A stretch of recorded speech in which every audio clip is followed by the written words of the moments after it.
Bonjour Alexandre Blondin, ravi de vous avoir avec nous sur Alliance. Bonjour Claudine Douillet, shalom si je peux me permettre. Oui, absolument. Alors aujourd'hui, nous allons parler d'un sujet absolument exceptionnel, absolument atypique aussi, les reines de beauté. Alors, dans la tradition juive, les reines d'Israël évoquent spontanément, nous le savons, les grandes figures des matriarches, Rachel, Sarah, il y en a plein d'autres, piliers de l'histoire et de la foi. À première vue, il semble qu'il n'y a à avoir aucun lien avec les reines de beauté modernes. Et pourtant, chacune de ces ambassadrices de grâce et d'élégance a marqué Israël de son empreinte unique par son parcours, sa résilience évidemment, et sa contribution à l'image de ce pays exceptionnel qu'est Israël, bien entendu. Alexandre Blondin, journaliste émérite et collaborateur d'Alliance, va nous raconter, va nous plonger dans cet univers fascinant de ces figures féminines. Après avoir couvert, il faut le dire, les événements emblématiques comme l'Eurovision, il se consacre ici à révéler l'histoire méconnue de ces reines de beauté, témoignant ainsi de son amour indéfectible pour Israël. Est-ce que vous êtes d'accord avec mon introduction, cher Alexandre ? Parfaitement, parce que justement, je voulais ouvrir ce dialogue avec l'atypisme de l'esprit du peuple juif. Quand vous parlez d'une matriarche, alors bien évidemment, je pense que tous les auditeurs qui vont écouter ce dialogue que nous avons aujourd'hui Oui. Savent qu'une matriarche est une femme dominante, est une femme qui joue un rôle important dans une communauté, quelle qu'elle soit, une famille, une tribu ou une religion. Donc Sarah, bien entendu, était la première matriarche, c'est celle qu'on appelle la mère du peuple juif. Et elle a un rapport direct avec ce que nous allons parler par la suite. Ça veut dire ces reines de beauté israéliennes qui ont éclairé le monde, parce que Sarah était d'une beauté exceptionnelle. Était une beauté qui était louée, contemplée par un peuple, et notamment, pour la petite anecdote historique, disons, lorsqu'elle est partie en voyage avec Abraham, ils sont allés en Égypte, et le peuple égyptien a tellement vanté la beauté exceptionnelle de cette femme Sarah, qui avait un deuxième prénom, on l'appelait également Jessica. Jessica, Yishak en langue hébraïque, qui signifiait la voyante. Parce que comme elle était prophétesse, elle avait forcément des dons de voyance. Et donc, en plus de ça, donc en plus une beauté extraordinaire, le pharaon a entendu parler de cette beauté et voulait absolument en faire sa reine d'Égypte. Absolument, voilà, alors on va continuer. Qui peut nous ramener à la beauté de Miss Israël. Voilà. Alors on va finir ce petit paragraphe parce que ça serait dommage de laisser nos lecteurs et nos lectrices sur la fin si elles ne la connaissent pas. Alors lorsqu'Abraham s'est présenté face à Pharaon, il n'a surtout pas dit que c'était sa femme, il a menti, il a dit c'est ma sœur, de peur d'être tué. Il faut le savoir, premier mensonge.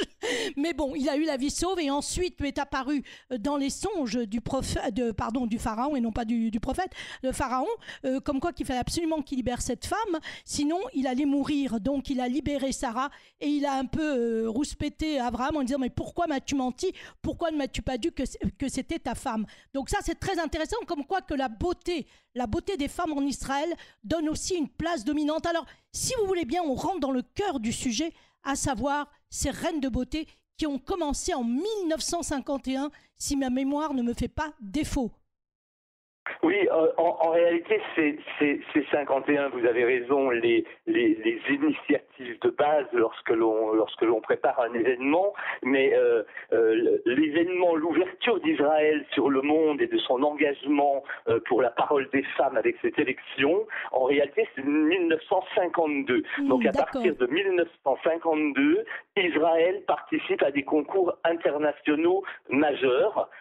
Israël compte plusieurs reines de beauté devenues des lauréates emblématiques pour leurs engagements, pour leur respect et la condition des femmes à travers le monde. Et on va justement parler de ces lauréates atypiques qui se sont finalement servies, dans le bon sens du terme, de cette notoriété publique et médiatique que leur offrait une couronne pour apporter à travers le monde la parole du débat des femmes pour les femmes, finalement.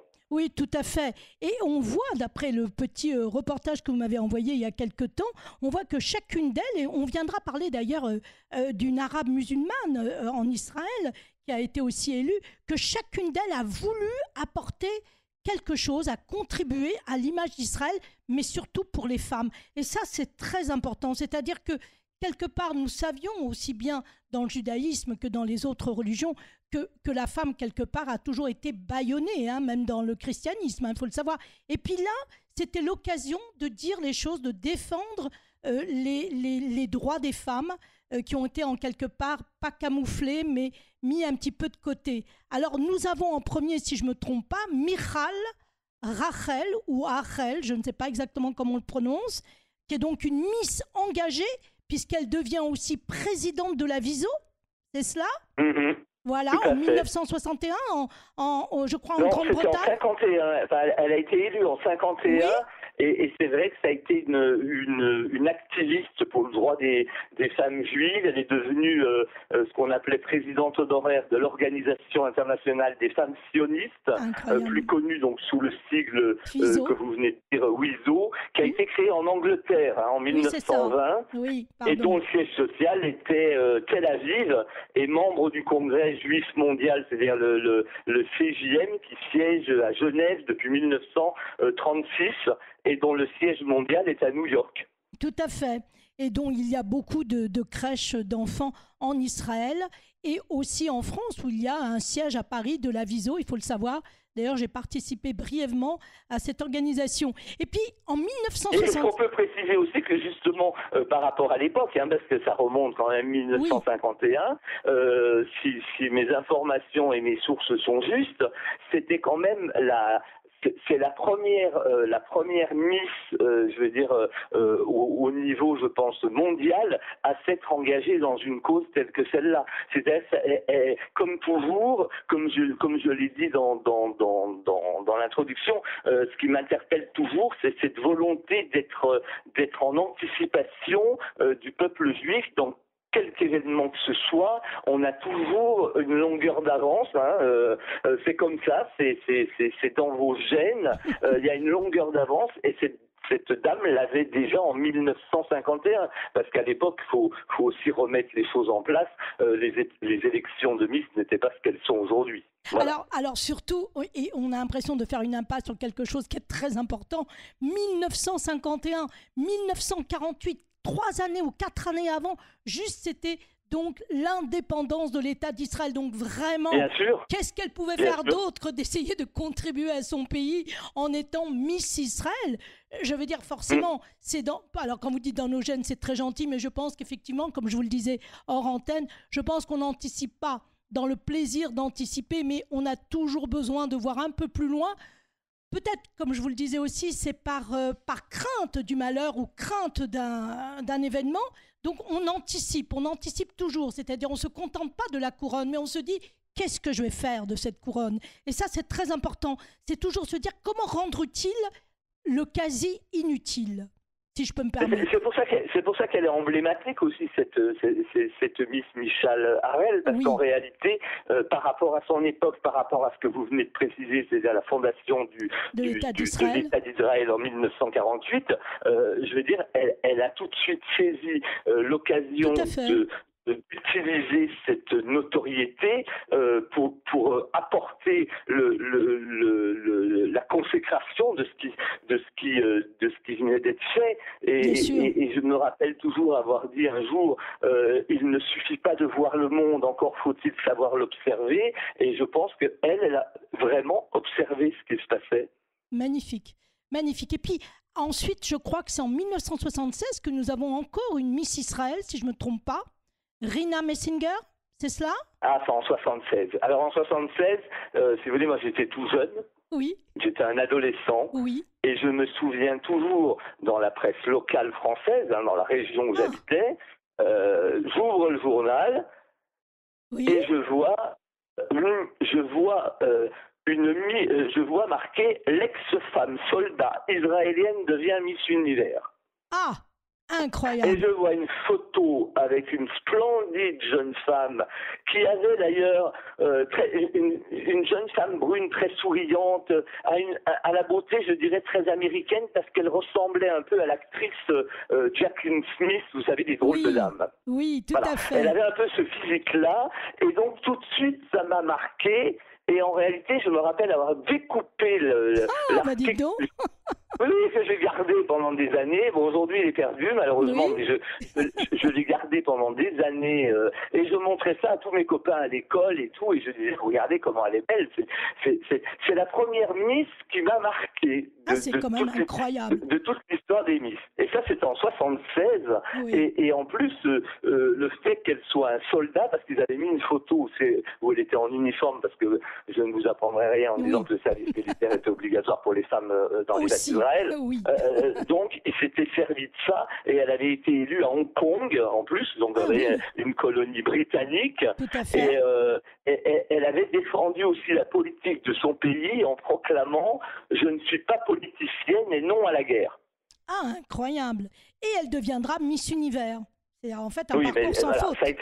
Elle aussi, ça a été une Miss Univers emblématique. C'est la seule israélienne à avoir été Miss Univers, mais elle figure parmi les Miss Univers déjà les plus belles, parce qu'elle est vraiment d'une beauté incroyable, et elle était surtout d'une intelligence et d'une je vais dire d'une humilité par rapport au monde qui n'était pas en vogue, c'était pas sois belle et tais-toi, vous voyez ce que j'ai dit en 76. Absolument. Et puis alors après, alors on rentrera dans les détails de chacune d'elles. Si vous avez des détails de leur vie, des anecdotes, ça peut être vraiment très intéressant. Mais il y en a une qui m'a vraiment marquée par son histoire, et vous allez très vite comprendre pourquoi. Nous sommes en 1998 et Linor Abargil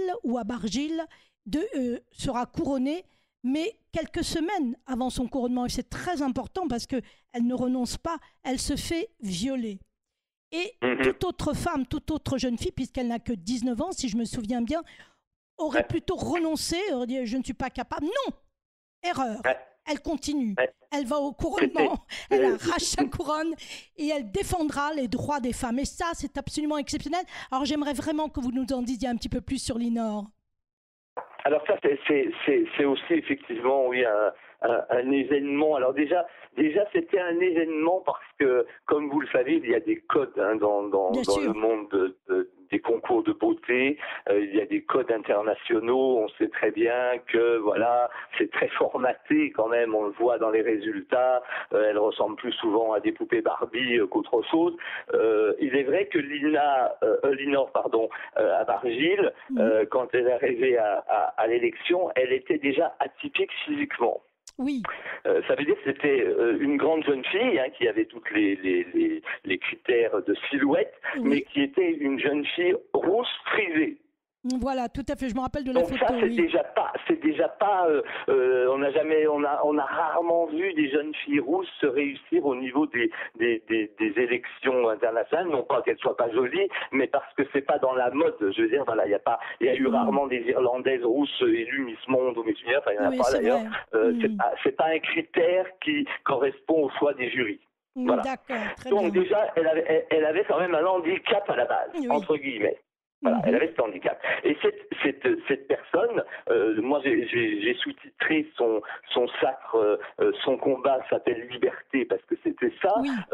Quelques semaines avant d'avoir participé à ce concours, elle était mannequin d'ailleurs en Israël. Tout à fait. Elle a été violée par un agent de tourisme qui devait justement lui réserver les billets pour aller au concours. Donc bien évidemment, bouleversement quelques semaines avant le concours avec le choc que l'on peut connaître, puisqu'un viol étant un crime. Bien sûr, il faut le dire, absolument. Le viol étant un crime, elle a quand même réussi à surmonter cette épreuve, qui était une épreuve quand même plus que bouleversante, et elle a justement pris en elle, je pense, cette faculté de dire il m'est arrivé cela et je vais en faire un exemple. Et peut-être que finalement, son plus beau tribunal, ça a été ça. Ça a été de remporter cette élection et de pouvoir se servir de ce titre qu'elle a arraché tout à fait. sans avoir le critère de favorite. Et sans avoir le critère de victime, c'est très important. C'est cela où il faut insister, c'est que au lieu de se présenter comme victime, parce qu'après tout, elle se fait violer, c'est un crime, donc je suis une victime, eh bien, elle remporte le sacre, la couronne. Elle n'est plus une victime, elle est une reine. Et ça, psychologiquement, et même au niveau de l'impact en tant qu'influence, c'est absolument extraordinaire. Oui, puis elle est devenue, alors, en dehors d'être une reine de beauté, comme elle avait aussi quand même, je veux dire, une intelligence un peu au-dessus de la moyenne par rapport à beaucoup de filles qui se présentent à ce genre d'élection, hein, parce que voilà, faut être quand même clair et net, qu'il y a quand même plus de bécassines que de filles qui est quand même un niveau. Elle a quand même touché des millions de cœurs de gens à travers le monde, parce qu'ensuite, bien évidemment, une fois qu'elle a été élue, que tous les médias se sont rués sur la nouvelle Miss Monde, hein, puisqu'elle c'était Miss Monde à Londres, qui était un concours très important, très ancien, plus ancien que Miss Univers et l'équivalent de Miss Univers. Il n'y a que 2 concours dans le monde qui sont hyper médiatisés et hyper valorisants, c'est Miss Monde et Miss Univers, hein, on est bien d'accord. Oui. Donc Miss Monde, c'est très important, et Miss Monde lui a ouvert des portes médiatiques très importantes, et là, elle a commencé à raconter forcément à des journalistes son histoire, et bien entendu, la presse, toujours friande d'histoires complètement atypiques et d'histoires qui vont bouleverser les gens, s'en sont saisies. Et elle s'en est servie avec une intelligence. Elle a allumé une lueur pour toutes les femmes dans le monde, non pas seulement pour les femmes de son propre pays ou de sa propre identité. Elle a défendu des millions de femmes qui ont été victimes d'agressions sexuelles dans le monde. Elle a été un peu la porte-parole de ces femmes. Et ça, on est en 1998. Voilà, on est en 1998. Donc, vous avez raison de dire qu'elles ont quelques longueurs d'avance. Alors, on rappelle son nom, hein, c'est vraiment une égérie. Linor Abargil ou Abargil, selon la prononciation. Oui, on peut la trouver sur Google, bien entendu. Il y a eu énormément de photos, d'articles. Elle est vraiment... Elle aussi, elle est vraiment le porte-flambeau, je dirais, de l'univers des Miss, pour montrer qu'une Miss, c'est pas seulement un physique, c'est aussi un cerveau bien faite, c'est aussi une femme qui pense, c'est aussi quelqu'un qui réfléchit, qui essaye d'apporter dans le monde une parole. Et c'est un petit peu ce que je reprocherais souvent aux Miss, par exemple, françaises. Il n'y a pas de Miss française. Alors, on va pas faire la guerre. Capable de faire quelque chose comme ça. Oui, on va pas faire la guerre. Je veux dire, je pense qu'une Israélienne par naissance... La vérité, je veux dire, bon, s'il y en avait eu, je le dirais. Elles ont fait des petites choses, mais des choses locales ou des choses pas à un niveau international et à un niveau qui touche quand même des événements humains et des épreuves qui sont quand même très graves, des sujets graves. Bien sûr. En fait, Linor, par son couronnement et par sa résilience, elle a surtout envoyé un message très fort, et je pense que ce message doit être perpétué. Cesser d'être une victime et avancer. C'est-à-dire, oui, j'avais le choix. Je suis une victime, je viens de me faire violer, je suis une reine, et je me suis fait pourtant violer. Et je pense que c'est ce message que toutes les femmes aujourd'hui devraient entendre. C'est très important. Donc, nous avons parlé de Linor et nous allons finir, si vous voulez bien, pour ce podcast, avec Rana ou Rina Raslan, qui, elle, est une femme arabe musulmane. Et si je me souviens bien, elle était résidente à Haïfa, en Israël. Nous sommes en 1999. Alors, parlons-nous de cette jeune femme. Oui. Alors elle n'a pas été élue au niveau international. Elle n'est restée qu'une Miss Israël. D'accord, c'est déjà beaucoup. Oui, c'est déjà, bien évidemment, c'est déjà beaucoup, mais c'était une femme arabe musulmane, donc de 21 ans, pardon, et c'était la première fois dans l'histoire de Miss Israël qu'une jeune femme d'origine arabe musulmane était élue. Voilà. Oui. En plus, elle était donc, comment je vais dire, apolitique. elle était quand même totalement israélienne. Oui, c'est ce qu'elle prétendait, j'ai lu, oui. Dans sa pensée, elle ne se posait pas la question de savoir est-ce que je suis arabe ou est-ce que je suis juive. Oui, il ça, voulait une reine de beauté, elle l'a dit, hein, aux médias, elle a dit, il voulait